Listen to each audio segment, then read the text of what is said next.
The Secrets of Technology is brought to you by the StarQuest Production Network and is made possible by our many generous patrons. If you'd like to support the podcast, please visit GiveStarQuest.com.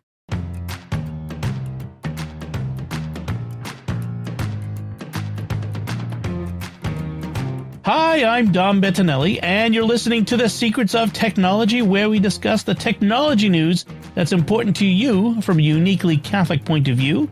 And joining me here on the panel are Pat Scott. Hey, Pat. Greetings. And Tom Grelinger. Hey, Tom. Hey, Dom. It's deja vu all over again. You guys were with me last week, and we're back again this week. You don't say Happy Lent, do you? Blessed Lent, I guess, to everyone? Yeah. Yeah. That's a good one. As we're recording this, Lent is beginning, and so... hopeful Lent. Yeah. Fruitful Lent. Has anyone turned their phone to grayscale? Is that the thing either of you do? That's not something I do, no. No. I don't do that. I know Father Andrew does, and it really seems to be something that helps him, so... I probably should do that, but... I could try it, but, you know...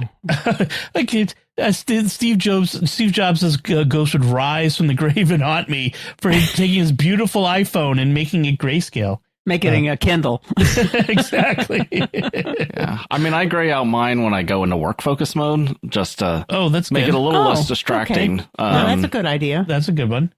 And so you can call prayer work. Yeah. The opus of the Ora church. Labora? Yes, yes, the opus of God.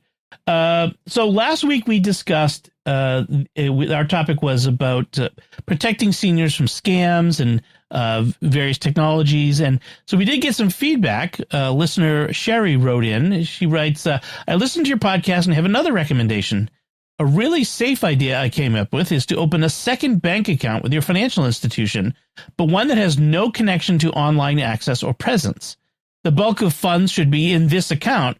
That way, if the online account is compromised, there's no way for most funds to be affected. Yes, it's inconvenient to go physically to the financial institution to transfer funds into the online account if and when needed, but the safety overrides all inconveniences. That's an interesting idea. There is an high inconvenience level. I don't often go into my local bank if I can help it.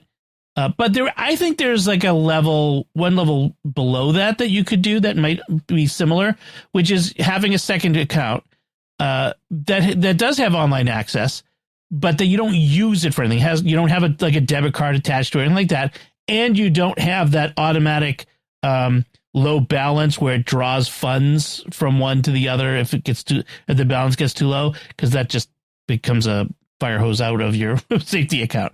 But it's as long as you're like only accessing it through like say your bank's banking app or whatever, but not using it for like a debit card or have any, you're not using it to do any purchasing.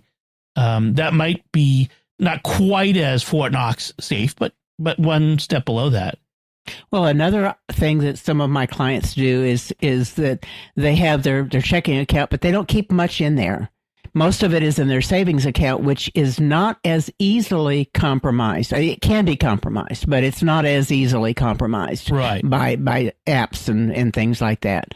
Exactly. So that's a possibility too. Yeah, that's I think similar to what I was thinking. So thanks, Sherry. That's a good suggestion. And if folks have other things that they do to keep themselves and their finances safe online, we'd love to hear them. Some of my clients actually just do not use online. They're the old school. They go in and talk to a guy at the desk, Send a self-addressed stamped envelope to a P.O. box in Hiawatha, No, Washington. it's just they like going in and dealing with things rather than online or phone. As the meme goes, ooh, people. Well, and so many banks are closing different branches because of online. Yep. Okay. All right. So today we have another very interesting topic and suggested by Pat. This was another good topic, and it really addresses a need out there, which is given how much phones and tablets have become better and also very inexpensive laptops have gotten better and better and better. Does everyone automatically need a computer, a desktop or laptop computer, like a full scale computer? And so we're going to go through some of the different audiences for this, the different, kind of, we're going to break the demographics up a little bit, and then kind of talk a little bit about who needs what when and the sorts of things to consider. And we're really kind of aiming at, again, that older crowd of the seniors, because really they may be the ones who most are in the position where they maybe don't really just need a whole computer anymore. And it kind of fits with what we were talking about last time about keeping them safe and not having the complexities of a full computer and its operating system and all that stuff might be safer for them as well. So we're going to look at, what tasks require a full computer, when a tablet's enough, and maybe even like, would a smartphone it be enough for somebody in some cases? Some of my clients, that's what they've gone to. Yep. So we'll get into all of that. So the big rule here is we're going to put it right at the top is choose the device based on what you need or the person you're trying to help, not on your habits, not on marketing hype, not on anything else, but on your actual needs and what will fit those needs.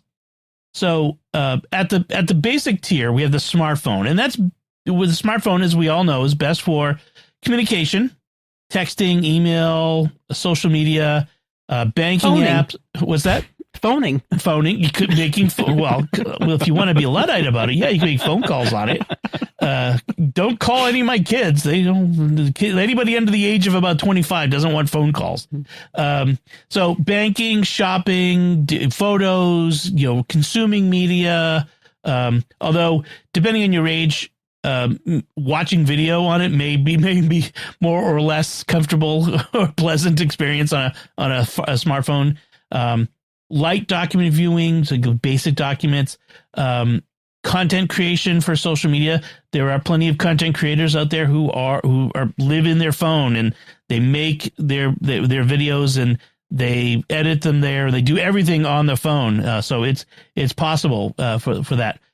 Yeah, and I mean, you see the vertical videos. I mean, if everybody was just creating videos with a camera hooked up to a laptop or desktop, you probably wouldn't see vertical videos. Vertical videos are just so tied in with using a smartphone. Oh, it's terrible now because all of the big video editing software will take the beautiful video taken by thousands of dollars worth of video equipment and turn it into vertical video for you. Like, I just hate vertical photos or vertical video. It just grabs at my soul every time I see it. Turn it sideways. Anyway, but that's just me. So when is a smartphone not enough? So if you find yourself needing to edit documents regularly, typing on a screen to do that is not so good. And managing files at all. If you find yourself needing to print documents out, you can print from a phone. You can scan documents with a phone. It's not easy or pleasant or as easy as it is with other things. And you don't have as many options as you do with a computer. Right. Yeah. And that's the thing, most of these things can be done with the various devices. Is it worthwhile? Is it easy? Is it easier with something else? So at the next tier, we're looking at things like tablets, iPads, Chromebooks, and Android tablets, Surface, like Microsoft Surface, tablets, that sort of stuff. Those all go in this kind of category. And these are best for things like media consumption. If you watch a lot of video or TV, even a lot of streaming video, that might be a good place for it, or music or that sort of thing. Light productivity, especially if you had a keyboard, you could do some email, type up notes, type up simple documents, video calls, documents. You could edit documents, right? You could do some video calling like FaceTime or other types of video, Zoom or what have you. Take online classes. My kids do that with their homeschooling. They will they use laptops, but they also can use an iPad for that. Anything that involves touch-friendly workflows, because it's a touch screen on an iPad. Artwork, if you want to get into art, get a stylus and do that sort of thing, or any type of photo editing, photo sharing.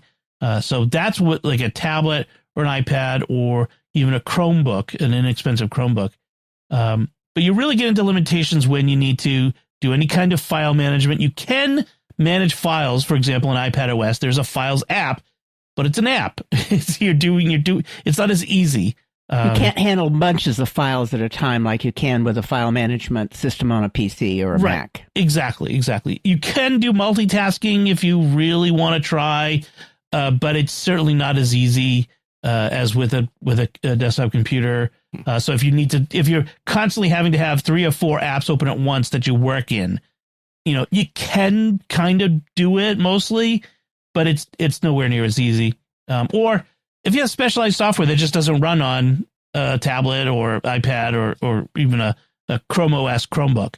So, you're going to need to get something with a little more horsepower. Yeah. I mean, I'm still buying. I've switched from PC to Mac mostly. And so it's that time of year again, taxes. And unless you have simple taxes that you can do through like TurboTax's website, you're generally buying the specialized software. Right. And what does it run on? PC or Mac? Although I do all my taxes through the Intuit website. Okay. Yeah, you can't, like these days, it's pretty darn good. It depends upon whether you've got a lot of investments, you've got a lot of business type related stuff. Yeah. I mean, although, but it is getting better. Yeah. Yes. I'm not sure I would do that on an iPad though. That's for sure. I would prefer to do it on a more horsepower computer. So, and then that brings us to the next tier, which is the full-on Mac or PC, laptop or desktop. I'm setting Linux to the side for now, because Linux, as with all due respect to our Linux geeky friends on the show, Jack and Thomas and Victor and Father Joseph, Linux is not a beginner. It's not for the uninitiated. That's for the geeky. That really is. I mean, there are some Linux distros that are pretty friendly, but look, I just want to put a pin in those and put those to the side for now. And the volume of people that have Linux is not that high. Right. Exactly. So let's look at the mainstream Mac or PC, laptop or desktop. So it goes either way, and we could talk about when you want to choose between laptop or desktop in a bit as well. But you need a full-on computer for serious writing, for spreadsheets, file heavy work. If you need specialized software, you're doing content creation that requires video editing software, audio editing, that sort of thing. You really need multi-window productivity. You need multiple screens, for instance. Or Tom, you brought up if you need a certain browsers won't work with certain websites, and things like iPad and iPhone are locked into the Safari browser. Right, because Brave, even though someone might choose to run Brave, Chrome, Edge, Firefox on an iPad, it is still Apple's WebKit that's the web engine that's driving it. So right, unlike on the Mac desktop, which you can use anything. Yeah. I think it's becoming less and less common to have browser specific or browser exclusionary, but it's still out there. There are still sites.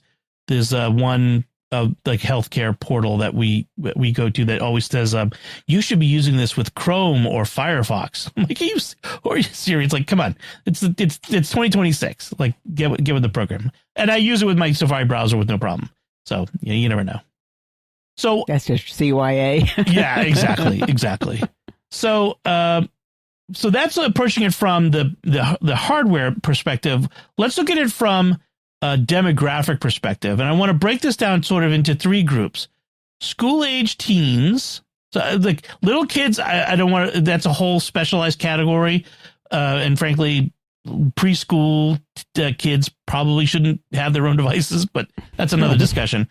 So let's talk about school-age teens, and then 18 to 49. I kind of picked an arbitrary age of 49, but 18 to 49, and then adults 50 and up. And I know I put myself in that senior category, but that's the way it is. You put us all there, Don. I think we're all in that category. But let's talk about like with teens. Like, so when school-age teens, when would a tablet be enough? So maybe elementary, middle school would be. I mean, elementary is preteen, but that middle school range if their school uses like Google Classroom or other web apps that work on a tablet or Chromebook. And when I say tablet, assume I mean also Chromebook in that category. If they're doing mostly reading and note taking perhaps with a stylus or doing video learning, but they might need to move up to a full-on computer, probably in high school. Although there's a lot of Chromebooks in high school, but they might need something with a little more power. If they're doing research papers, lots of typing, they need multiple documents open. If they're doing any kind of coding or robotics or STEM, like they're in a VOTech school that does that. If they're taking classes in video editing or graphic design, and some standardized testing platforms that they'll be doing in high school do require Windows or Mac OS in order to operate mostly for security reasons. Although there are some that are app based that like on iPad OS, so which is kind of interesting. So yeah, I mean, what I have generally seen is it seems to fall into this 3-tier structure. Elementary is tablets, usually an iPad. Middle school, Chromebooks. And high school is lighter laptops like iPad Airs. Right. And then I've sometimes seen just some students in college will, even if they're not in a technical major, will have a MacBook Pro. Yeah. I mean, my daughter's got a MacBook Air, so right. that's what she's been used to since high school. And the Air sure fits a lot of people. Gosh, I mean, that's my main portable computer now is a MacBook Air. The Silicon Mac Airs are so good. I don't know. Yeah, I gave up needing the Pro. Yeah, same. I'm not sure who needs the Pro nowadays. I mean, if you need the MacBook Pro, you need it. Lots of hard drive space, lots of memory customization. That's when you need the Pro. Yeah, and extra ports. That's the main thing with the Pro. It's got extra ports. So that's school age, and so like you said, recommendation like in the middle school, either Chromebook or tablet with a keyboard. High school with a budget laptop, maybe something in the lower end. There is talk that, and in fact, as we record this, Apple's got an event coming up in a week or so, 2 weeks, where there's discussion that they may come out with a laptop in the $600 to $700 range, which might be just the sort of thing for this category. The MacBook Nothing would come back, they call it. So. Now let's get to adults, 18 to 49, which is a pretty broad range. I acknowledge that, but this is, working age. I'm still working. I'm in my 50s. I'm still working, but you know what I mean. Then the prime career people, basically. Yes, exactly. The prime. So who could get away with a tablet as their primary device? Well, if mostly you're doing email, web, streaming, light office work. If you're doing a lot of remote work via like iCloud apps or not iCloud, cloud apps or remote access apps. If you travel a lot, if you're travel first lifestyle, especially if you're if you're a stay at home mom, it might be that something that would work for you. That sort of thing. You probably, if you do have a tablet as your primary device, you probably still want a keyboard with it, a keyboard case, and plenty of cloud storage. That I think plenty of cloud storage for everybody these days. All your photos, but you'll need a full on computer if you do any sort of remote or hybrid work. You'll need a laptop, I would think. Spreadsheets, data. You're doing any type of content creation, like podcasting, video, photography. If you use professional tools like Adobe Creative Suite or accounting software, you're doing coding, or you need multitasking, you need multiple screens, for instance. The more screen real estate you need, the better the computer you need. So it's really, I think the old adage is if you earn an income using the device, get a computer. One of the comments there I was thinking of too was you mentioned ports earlier. I have a lot of people that decide to get a laptop and then they don't have enough ports because they need a webcam or they are microphones external or they need to plug in hard drives. And Laptops don't have more than 3 ports. No, and desktops, you can get 8 or 9 ports depending upon whether it's a slim or a full-size desktop. Right. You can get hubs and stuff, but it's still they separate stuff. out they dilute the signal.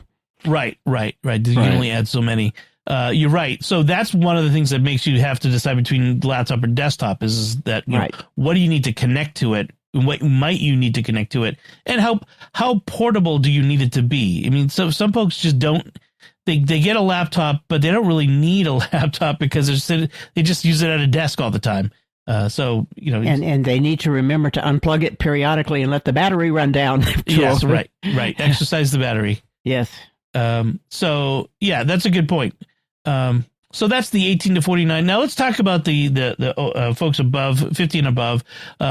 We're kind of thinking a lot about people retiring or getting close to retirement, or in upper levels of their career where they're doing less data intensive work. Maybe, you know, that sort of thing, that people in executive or managerial positions, that sort of thing. So for seniors, we're talking about at the upper end, they could get away with a smartphone only lifestyle if their technology usage is communication focused. If they're going to do minimal typing, because typing on a little screen it's hard enough, and even when your eyes are good and you have good dexterity in your hands. But as you get older, that goes. But if you're comfortable with the touch interface, that would be the one to do. Pat, you said you have a few people who? Yes, I do. I have probably at least a good dozen people that have given up their computer and gone to, maybe they had an iPad for a while. Now they're just on their phone. And now one comment I wanted to bring up here is that it depends upon the size of the phone. Some of these are okay with just the regular size phone, but some of them need the larger oversized screen. And then they say, I don't need an iPad. I've got a large screen. So that's a... Yeah, I was going to say, I mean, obviously there's the very expensive devices like the flips and the folds from Samsung or the Pixels. And then, of course, the rumor mill is heavy about iPhones that will bring the similar capabilities later this year. Yeah, I was excluding those because none of mine have those flip phones the fold phones or anything. But right, because you're talking about $1,800 devices on the Android side. That's not my clients. But if they're debating whether, okay, do I want the iPad or do I want the phone? Should I have both? It's like eventually there's probably going to be an opportunity to. Okay, I can just get one device and it will still be a larger screen than what I have now. Basically, an iPad mini level screen. I'm going to guess that most people who have a tablet also have a phone, so you're buying both. And if the cost of buying two is the same or less than buying one that does both, that folds open to become like a tablet, that may be the way to go. If the folding thing works well, it simplifies because then you don't have two devices to keep in sync and all that sort of stuff. So that's something to think about. But I don't think we're there yet with the folding devices. I think we need a few more years, a few more generations of them to mature. To get to be come down in price a little and to be a little more mainstream. But I think I'm looking forward to maybe a future where I have a device that it's my phone and then I can fold it open and have an iPad with me when I'm out and about. Yeah, I have some of my clients that go to the iPad mini because it's a little bit bigger than the phone, but not as big as the standard one, so they can carry it very easily in a smaller purse or whatever. Right. But they tend to be more expensive than the standard iPad, so most of my clients get the standard iPad. They don't need the iPad Air Pro, Right, exactly. Yeah, I want to get into that, a little bit of that in a bit too, like the differences. Right. So if the smartphone alone isn't going to work for you, so the tablet maybe would be for, you get a larger screen, and when you're over 50, a larger screen is always going to be a little better. It's a simpler interface than a full-on computer. It's app-based. You don't end up with lots of files scattered across the desktop, so to speak, that sort of thing. And they're great for email, photos, video calls, like I mentioned before.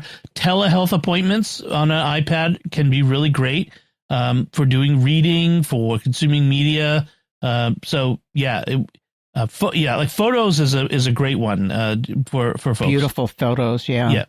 And Kindle equivalents too. Just the fact that you've got a large screen, it's as good as a Kindle. Yes, exactly.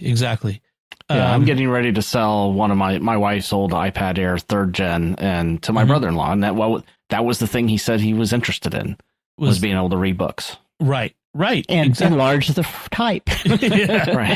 Right. In fact, in some ways it's easier to use to read Kindle books on an iPad than it is on a Kindle e-paper, especially if the books have illustrations, honestly. But yeah, it has its pros and cons. I still use a Kindle, but it has its pros and cons. So when would someone in this category want a full-on computer? Well, if they're managing finances, doing their taxes, managing documents, if they're printing or scanning things regularly, if you have a printer or a scanner, you can volume. Yeah, you can print or scan with an iPhone, with a smartphone or a tablet, but it's not as easy. It takes more work. You can't do 10 pages at a time. Exactly. I did 9 pages earlier today to sign a contract. Yeah, but I mean, it's more cumbersome than it can definitely be more cumbersome into a feeder. So, if you do hobbies like genealogy, or if you're doing a lot of writing, again, you could do them on the other devices. It's easier on a full-on computer. If you have any frustration with the file organization on tablets, or having to upload or download documents or other things, uploading and downloading on a tablet can be can sometimes be a little frustrating or annoying, especially on a computer. It downloads, it goes into the download folder. Boom, there it is. On a tablet, sometimes you have to kind of figure out where it's downloading to and how to do it. Yeah, which set of files is it looking at? The Dropbox or the internal one, or iCloud? Exactly. So, Pat, you mentioned a special case that we have to consider for folks with cognitive decline, and what kind of devices are best for them. Right. It kind of goes along with the 3 different groups of people we were talking about, but I thought about it because I have a lot of people in this category where they've been using a computer, graduated to an iPad after things got harder, and now they're in a situation where even the iPad is just too complex. They get lost. They forget their passwords. They get lost in which screen is open. And so there's several different things that you could do based upon that. And one is both Android and Apple give you a way to lock down the apps you're using, and so they can only go into a guided, method of 1 or 2 apps, and the App Store is hidden. That doesn't have to have a password. Or you could use something like a tablet that is meant for this population, which they sometimes call a grandpad, and there's different brands that they're very, very simple. There's not much they can do wrong. And sometimes at that point, that's all they need, if that. Right.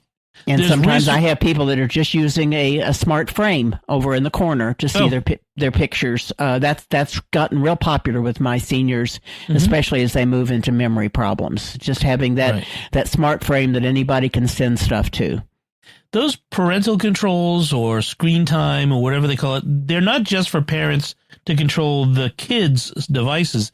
They can be ways to help your elderly family members also to not get themselves into difficult situations with their technology. They want to be able to use their devices confidently without worrying. I've got into this thing. I don't know where I am, and what is this I'm looking at, and and then you're trying to troubleshoot things over the phone. It's a mess.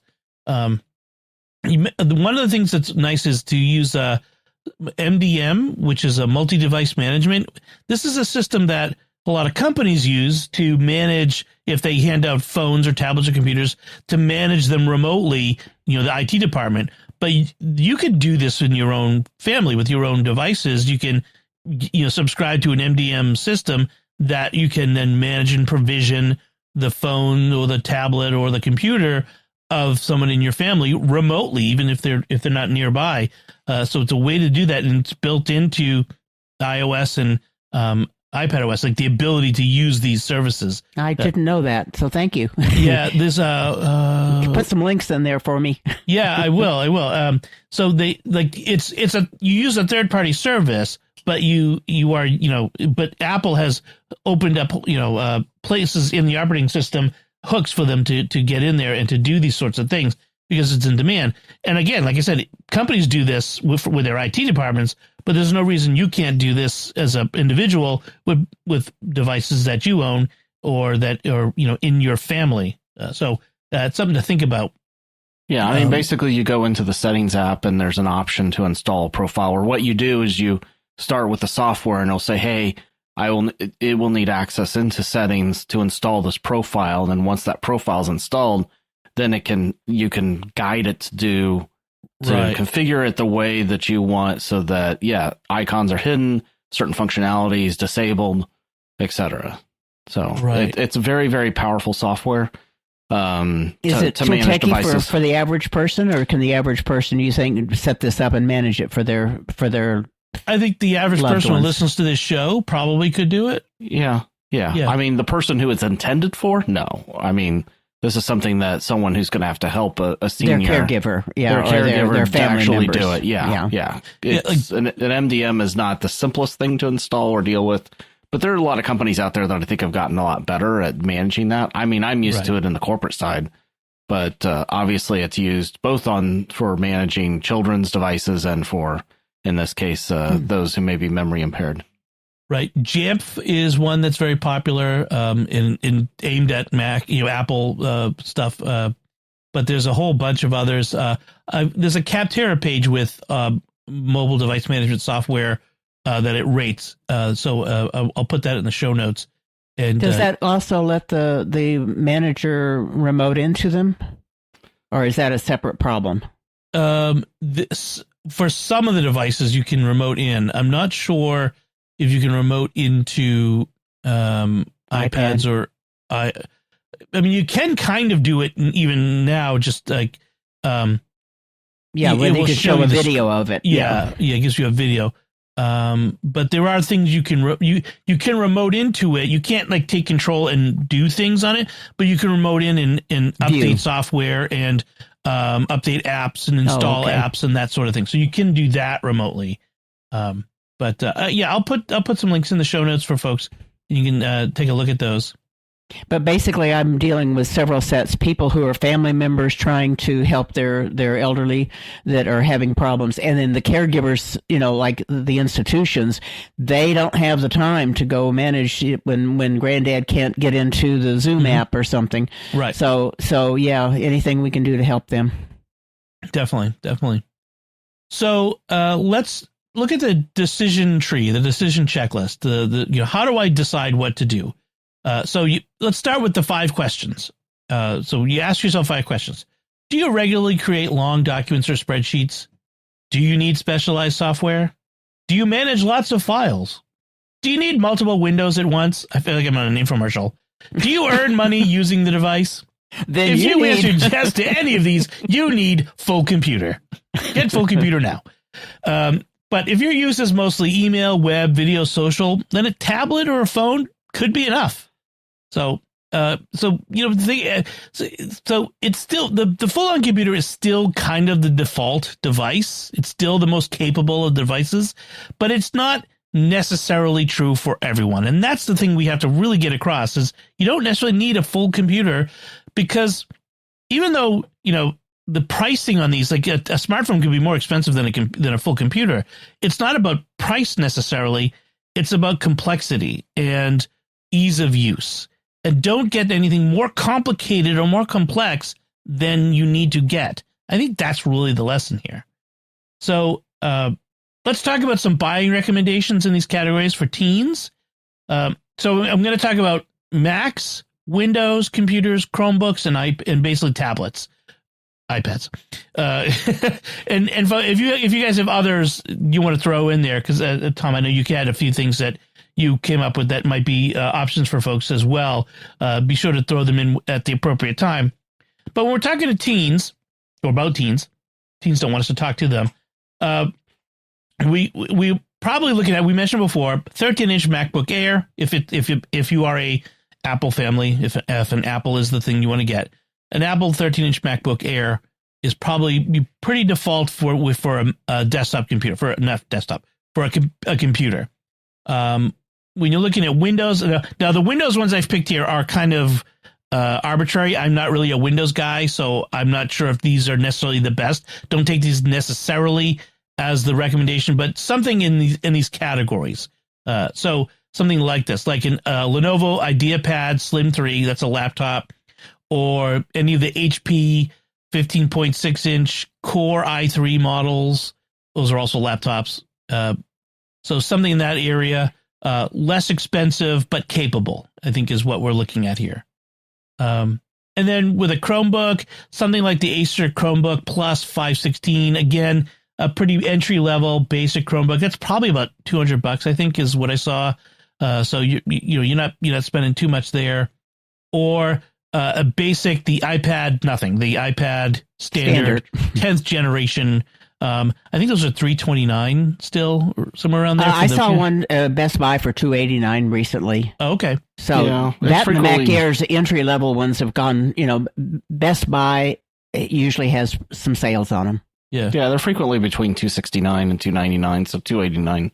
Okay, pretty reasonable. So, and $349 is what the list price is at Apple. But as I say, you can get it for, as I say, at Walmart, Target, or Best Buy, depending upon who wants to have the discount this month. Keep in mind, you might want to try to get the next level up in storage space. The basic storage can sometimes be a little tight. So, on a standard iPad, it's like, I think it's 128 is the standard on it. Oh, okay, that's so. I mean, that's why most of mine get just the standard one. Right. Well, I'm thinking for teens, they tend to create or store more files, photos, videos, that sort of thing. I don't know how they manage it, but iMessage just balloons up to gigabytes of stuff. Also those memes. You're sending videos and pictures back and forth. Photos and videos. Yep. So for the working career area of adults 18 to 49, another MacBook Air, 13-inch or 15-inch, depending on how big you want your screen to be. And choose the storage that you need, because I have a lot of people that are getting the entry level 128s used to be in 256, and they run out. Do not get the entry level. That's I mean, if I was going to give a hard and fast rule for like laptops or any Apple stuff, computers, I would say don't get the entry level storage, or even RAM if you can help it. Try to get at least one level up, because you'll always, I don't know what it is, but they're trying to get the entry level price low, and so they always really scrimp out the storage and the RAM, and you really need that next level. 128 gigs of storage is just not enough on a modern computer these days. Or I would even say the 256. I mean, I will admit, when I got my M1 Mac, that's my first Mac ever. Yeah. It was more of let's just play with it. I live in the Apple universe. Let me get it and play with it. And now it's like I have sometimes looked at it. I'm like, oh, can I justify a new Mac Mini? And then it's like, oh no, not yet. Yeah. But I'm doing this podcast on it, and it has worked well for me. So. Yeah, the storage really can be, but you can always hang another SSD off of a desktop Mac, a Mac Mini or Mac Studio or iMac or anything like that. You can, and you can even kind of do it with a laptop if you're willing to haul around with you. Well, they're not as stable as having it internal in terms of fragility. It's always better to have it internal. Yeah. Yeah. So for Windows, we're looking like maybe like a Asus ZenBook or a Dell 15 or 16 inch, as I say, with an i5 or an i7 processor, depending upon how much work you do. Yeah. An i3 is not enough. Not for a working laptop, right? No, because anybody that I have that gets an i3 is all of a sudden, it's so slow. Right. Yeah, even with the teens, like an i3, if they're doing video or audio or anything like that, that's not going to be enough for them, even for the teens, if they want to be doing that sort of stuff. So they'll want an i5 or an i7 and at least 16 gigs of RAM. Right. All the common ones now are coming with 16 gig standard. I think to do anything AI related is like 16 minimum these days. And I think that's why Apple's kind of increasing their RAM on their devices as well. For Chromebook, you're looking maybe like a Lenovo Flex 5i Chromebook Plus. It's a little beefier, get a little stronger of a CPU. It's going to be a little more expensive. Again, with the iPad, a standard iPad, iPad Air, or even an iPad Pro, it really depends on the type of work you're doing. I went from an iPad Pro to which was in the old generation, to an iPad Air whatever the things. But I went from an iPad Pro to an iPad Air because the Air, I found it had the power. The Pro was doing things I didn't need. And so I went down to a Air, but got the bigger storage. Larger storage, yeah. The only thing I kind of missed with going from the Pro to the Air was the Face ID. The Air does Touch ID, which is fine. It works. It's nice. Sometimes your hands are dirty or oily. When I'm cooking in the kitchen, I'm trying to turn the darn thing on, and I gotta wipe my finger off so I can get the iPad to unlock. Dom, I did exactly the same thing. I had a 9.7 inch iPad Pro, one of the first iPad Pros around, and when the new ones came out, I was like, "This is way too much for me. It's time for me to move down to an iPad Air," which is when I moved down to a 5th generation, the first M1 or the first Apple Silicon M series ones. And this is where one thing I will mention, and I brought this up before we started recording, was that I really like to be able to, at times, I can hook up a USB-C hub and I can hook up an external monitor to it, and I can extend my iPad desktop. I can hook up a mouse, a keyboard. I can put in, my hub's got an SD card reader, so if I have some photos that I took on a waterproof camera, I can load those in. Or if I want to, sometimes when I want to go download one huge update, I think when I took 26.3 on my iPad, I was amazed at how large that update was, and it obviously goes a little bit faster on a gigabit Ethernet. So I have found it to where there are times when my Mac's not on, I have to reach down on the floor to turn it on. It's like, I'll just hook up the iPad. And so if you're what you're looking for is, hey, I want to hook up a 24-inch screen, a 32-inch screen to my iPad so I can blow it up and actually use different windows and size them.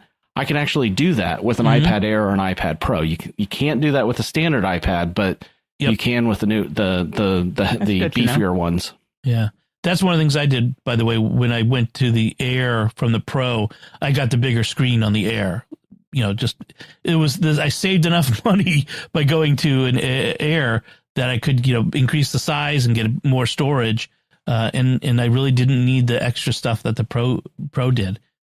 So you guys are right in there where I was. I had a Pro, and then I just went back to the. I think I went to an Air, and I think the last one was a standard. If I was going to give if someone was asking if you could recommend one iPad, like just one out of the whole range, just to the widest range of people, the Air is the one. Yeah, the Air covers the widest range from the low end to the high end. It's got that widest application. What's the price on the Air for not the entry level? Oh yeah, so let me just quickly pull up Apple's site, and the other thing is I will recommend is the keyboard. The keyboard cover on an iPad is expensive. I mean, it feels way more expensive than it should be, but it's really good. I mean, you can get other keyboards, Bluetooth keyboards. I think there's even third-party smart connector keyboards, and that's what I really like, is that smart connector, because it just feels like it's one thing. Built in. Yeah. And that's what when I'm away, when I don't hook it up to a USB-C hub like that, and I'm like on vacation or something, and I want to sit down and type, I have I have that Logitech thing to where it uses that connector to directly connect, and I'm not having to use a Bluetooth. The Logitech keyboard case is great. I had one for many years. That's what I've always had. If I had a keyboard, it was the Logitech. Yep. Yeah. So the 11-inch iPad Air starts at $600. and that's, how much storage? That's 128 gigabytes. So that's not bad. And that means you can use the keyboard case. It means you can use an Apple Pencil. Even if you're not an artist, an Apple Pencil can be really useful. I take notes on my iPad. If you're someone who is older and you're more used to writing things than typing things, the Apple Pencil is a great way to go. I even do crossword puzzles writing it. I print. It's a little more complicated than most people will do, but I basically print out the crossword puzzle to PDF and put it in an app, and then write the answers in it, because I just prefer to do crosswords that way. Mine works that way. Yeah, the typing is a pain. I find I get into more trouble that way. Well, one thing when we're talking about students and what they have found, I think in university studies and stuff, is that students learn better writing versus typing. And actually, my daughter has kind of that's naturally how she likes to do it. So she always she's had a pencil. She recently upgraded to the iPad Air, to the M3. And of course, one of the necessities was I need a pencil to go with it. Mm-hmm. And she uses Notability to do that, to keep track of all her notes. That's a whole nother thing, that like students who are using apps like Notability, GoodNotes, there's a few others like that, to take dynamic notes. There's a difference when you can write your notes in a more visual style versus that very static line by line by line that typing in a word processor forces you to do. So that might be a whole nother show we could do on note taking. That might be kind of interesting. Yeah, we should put that on the list, note taking. All right. So, and then let's move to the old folks like us. What should we be looking at? Well, again, if you're looking at a Mac, the vast majority of people I'm going to suggest you the Mac that works for the most people is that MacBook Air 13-inch. If your eyesight's not great, a 15 might be the thing you want to look at, but basically a MacBook Air. I saw this recommendation for Windows HP 15.6-inch touchscreen laptop because of the idea of that tactile touch the thing on the screen for certain old folks might be a more natural way of interacting with stuff than having to use a mouse or trackpad or something like that, which is, I think, one of the reasons why so many older folks use iPads. Because one of the comments I have about touch screens, though, is I have people that weren't thinking about using a touch screen and got one because that was what was on sale. And when they go to show somebody something, it takes off and does something when they weren't expecting it. And I've had a lot of people frustrated with that and actually went back to a non-touch. Oh, interesting. But I'm sure that I have a few that really like that touch. Yeah. If you're intentionally getting it for the touch, as opposed to you forget it has the touch because it wasn't something you were looking to get. So I think the intentionality is part of that. Yeah, and you have to look at the person. Are they tactile or are they more keyboard driven? Right. If you're looking for a Chromebook, HP has a very nice Chromebook, the X360 that might be something that would work. And for an iPad, the basic standard iPad, the iPad 10th generation, which is where we're currently at, would be sufficient for most folks. And there is a pencil that goes along with that too. Yes, so they didn't used to, but now there is a pencil that goes with it. I think you can use the pencil in all of them now. Pencil, but for a while it was like there was one pencil for a couple of models and a different pencil for another model. I think it's still that way, that there's two different pencils. I don't think there's one pencil model that covers all of them. No, there's the Pencil Pro is for like the iPad Pro, and then there's the USB-C one that is the most common one. Yeah, I think that covers standard, and that's what my daughter has for her iPad Air. One pencil to find them, and in the darkness find them. Sorry, that's not pencils. So sorry. So basic general advice: avoid the cheapest or most expensive models of whatever. For example, the iPad mini may work for some people who want the small form factor, but it's more expensive than the standard iPad. So go ahead. And there's another article that I just saw today that was saying that they were seeing so many people looking at the Amazon or different prices in stores and saying, there's so many junky laptops and junky things that people think, oh, this will be just fine. And they don't realize that they're cheap for a reason. Right. So look for things and review them. Look for reviews. Look for reviews. Look for known names. Don't the Joe's PC Bar and Grill is probably not going to be a very good laptop. They might have a good barbecue, but they won't have a good laptop. The beer is excellent. So that's our advice for helping folks choose the right device for them. There's more to be said, like we were saying, and we may revisit. Yeah, I mean, if this I could topic. add one more thing, Dom, I think I just was looking at Mac rumors around the iPad, the standard iPad.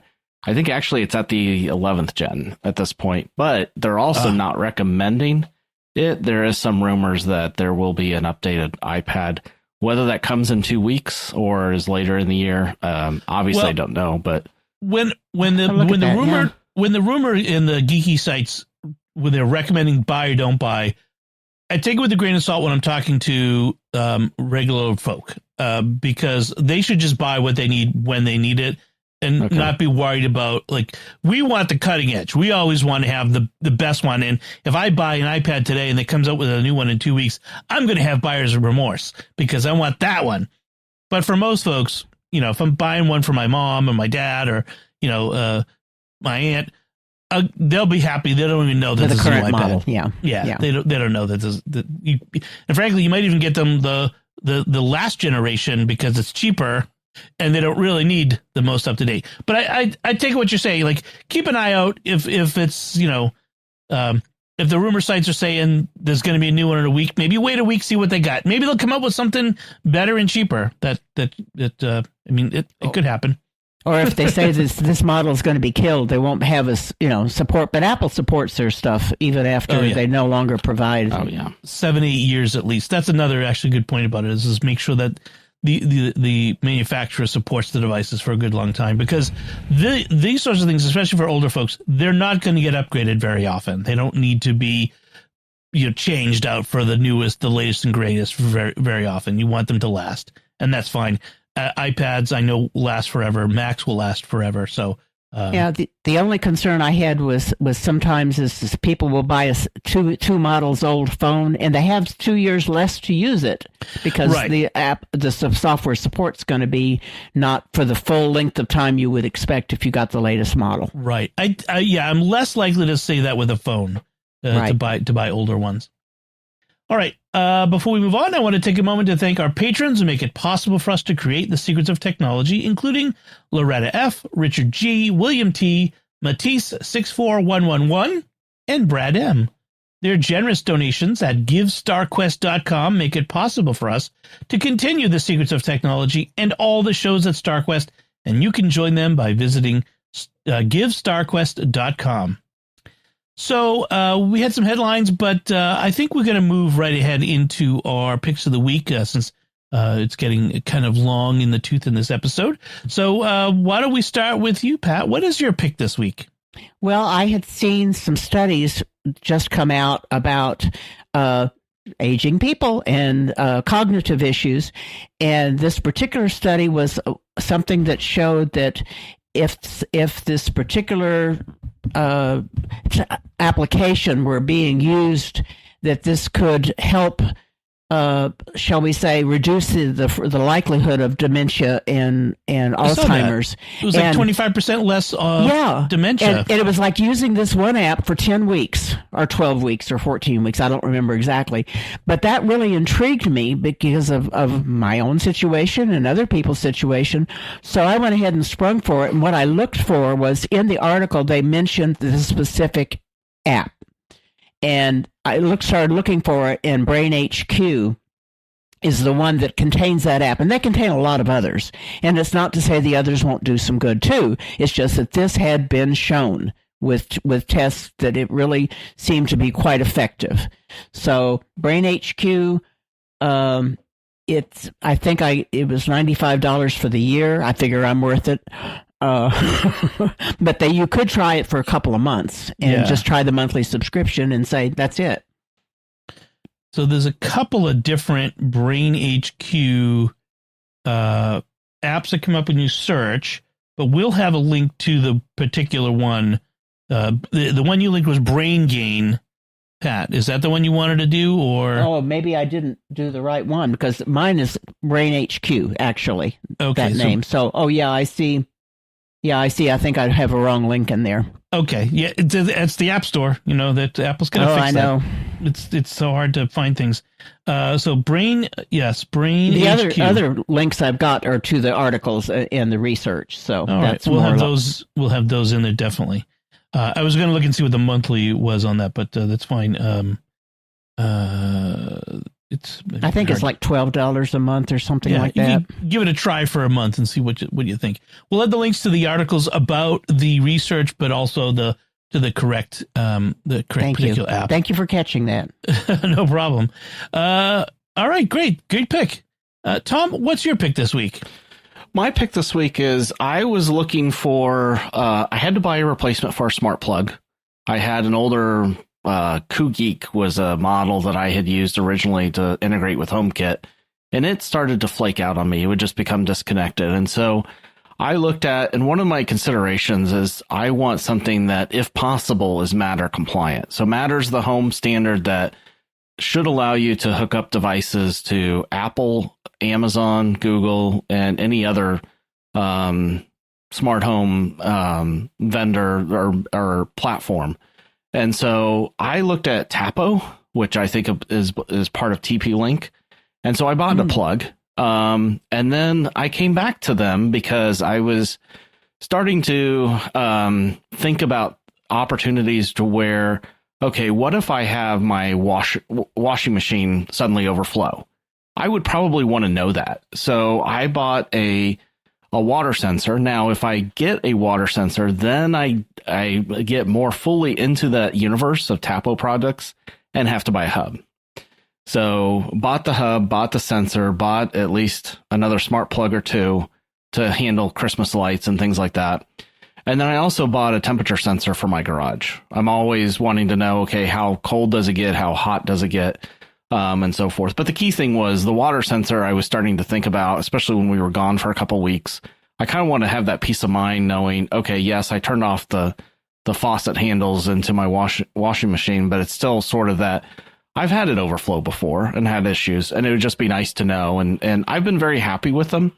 It's kind of, once I got it set up and got the hub hooked into my Wi-Fi, then everything else has been relatively straightforward. So that has been that I've been very happy with it, and the fact that it's Matter compliant. And I've used some Matter compliant components from Eve. I really do recommend Eve for some of their stuff, but they are a bit pricey.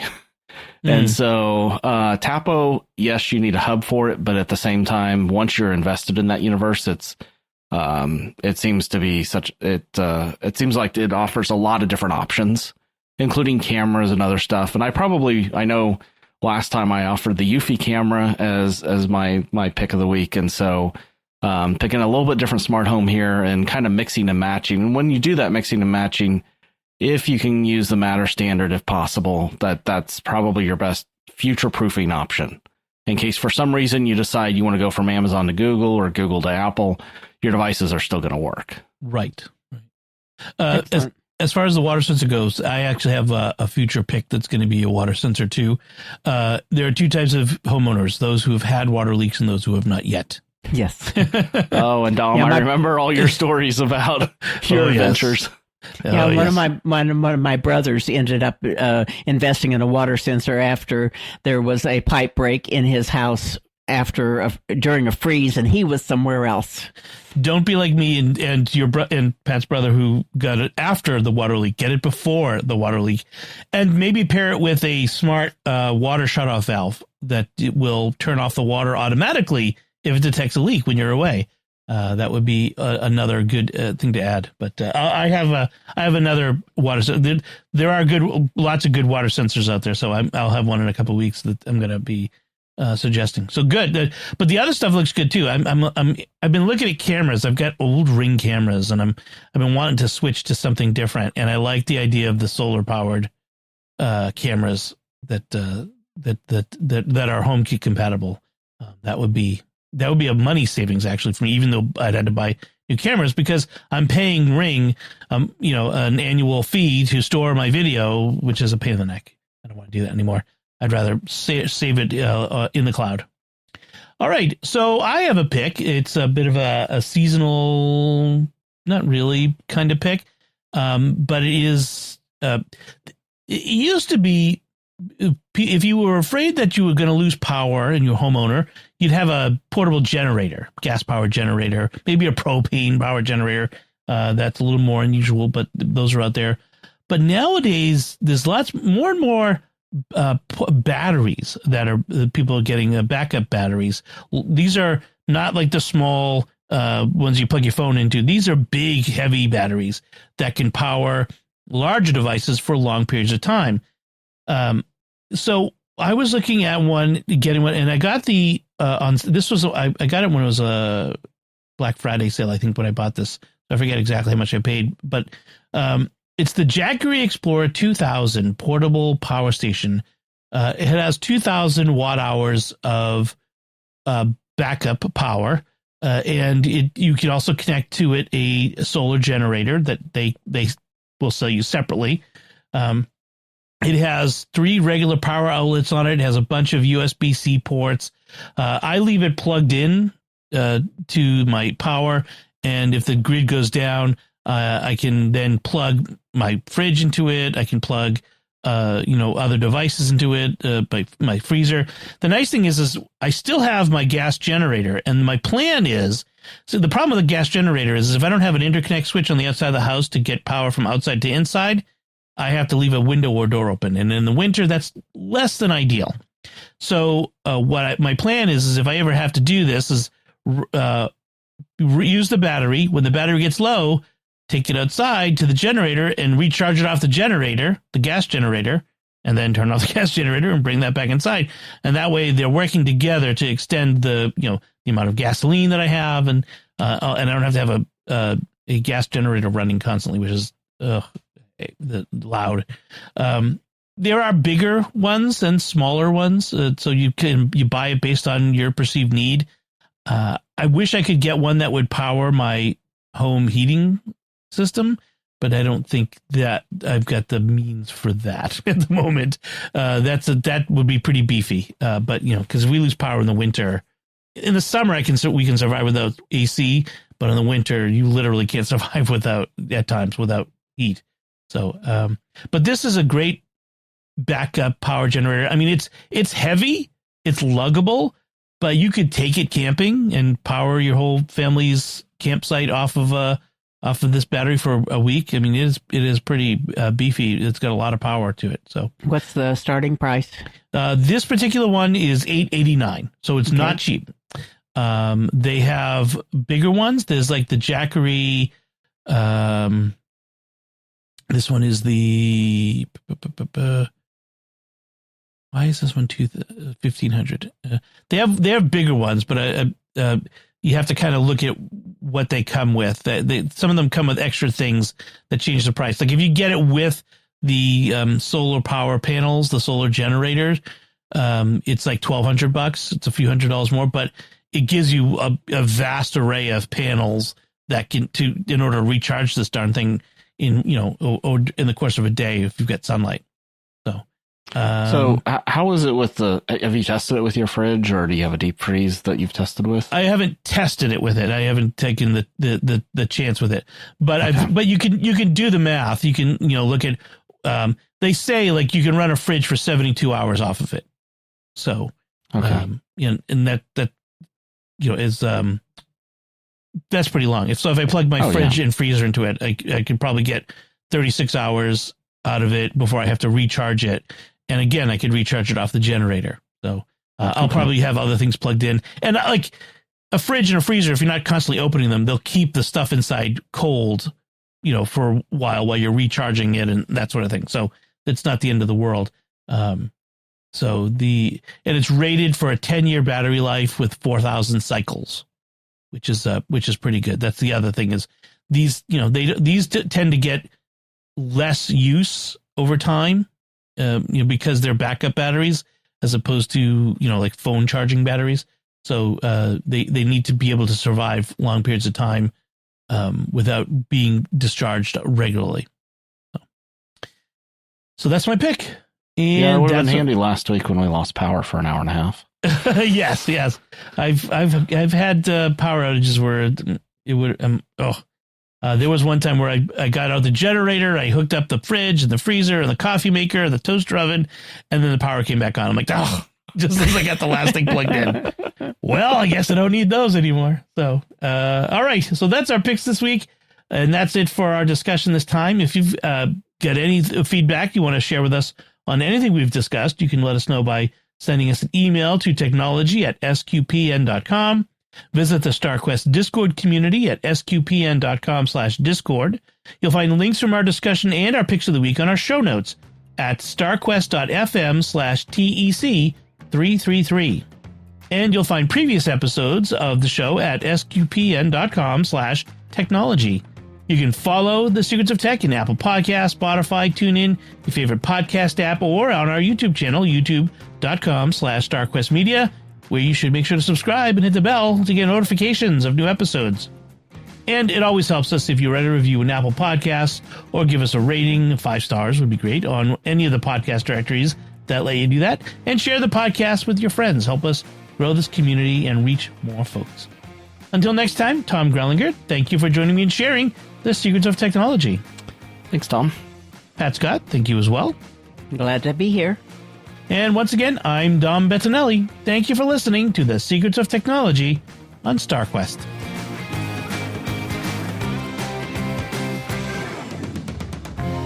Here's another show on the StarQuest network you're sure to enjoy, The Secrets of Star Wars. Find it wherever fine podcasts are found or at sqpn.com/Star Wars.